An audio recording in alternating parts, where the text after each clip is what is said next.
تو جی ہاں ناظرین، آزاد جموں کشمیر کے منظرنامے کی بات کی جائے تو ریاست آزاد جموں کشمیر میں جوائنٹ عوامی ایکشن کمیٹی کی ہڑتال کی کال پر عوام اپنی رائے پیش کرتی دکھائی دے رہی ہے، اور عوام تائید بھی کر رہی ہے جوائنٹ عوامی ایکشن کمیٹی کے مطالبات کی۔ اور اسی کے ساتھ ہم نے دیکھا کہ جب مذاکرات ہوئے جوائنٹ عوامی ایکشن کمیٹی اور وزراء کے درمیان، جن میں پاکستان سے آئے وزراء اور آزاد جموں کشمیر کے وزراء بھی شامل تھے،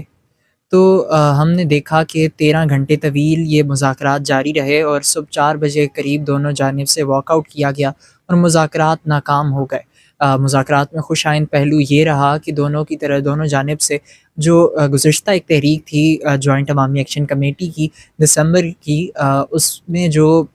معاملات اور جو مطالبات رکھے گئے تھے ان کو تسلیم کیا گیا، اور ان پر باقاعدہ نوٹیفیکیشن تک کی بھی خبریں آتی رہیں، لیکن اس کے بعد جب تمام مذاکرات ناکام ہو گئے تو لیکن یہاں پر ہم نے یہ دیکھا کہ گزشتہ روز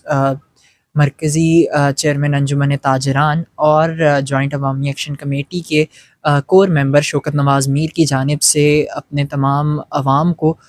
جو ہے وہ تائید بھی ان کی حاصل کی گئی، اور ان کو انفارم کیا گیا ان تمام باتوں اور ان تمام پہلوؤں کے متعلق جو کہ مذاکرات میں ڈسکس ہوئے تھے، اور یہ بھی کہا گیا کہ ہمارا احتجاج پرامن ہے اور ہم پرامن طریقے سے اپنے مطالبات منوانا چاہتے ہیں۔ یہاں پر عوام کی بات کی جائے تو عوام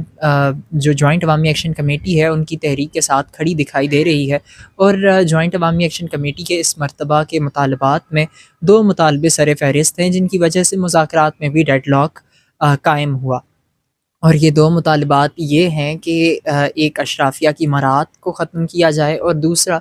مہاجرین نشستوں کو ختم کیا جائے۔ حکومت کی جانب سے مہاجرین نشستوں کو ختم کیے جانے کو مسئلہ کشمیر کو سبوتاژ اور اس پر جو ہے ایک ضرب لگانے کے مترادف قرار دیا جا رہا ہے، لیکن جوائنٹ عوامی ایکشن کمیٹی کسی صورت بھی اپنے موقف سے اور اپنے مطالبے سے پیچھے ہٹتی دکھائی نہیں دے رہی۔ تو فیصلہ تو اب 29 سپتمبر کو ہی ہوگا کہ کیسے حکومت کاؤنٹر کرتی ہے جوائنٹ عوامی ایکشن کمیٹی کے نیریٹو کو، اور جوائنٹ عوامی ایکشن کمیٹی کیا ایک مرتبہ پھر سے ایک مذاکرات کے تھرو یا پھر ایک کامیاب ہڑتال اور شٹر ڈاؤن کے تھرو اپنے مطالبات منوانے میں کامیاب ہوتی ہے یا نہیں۔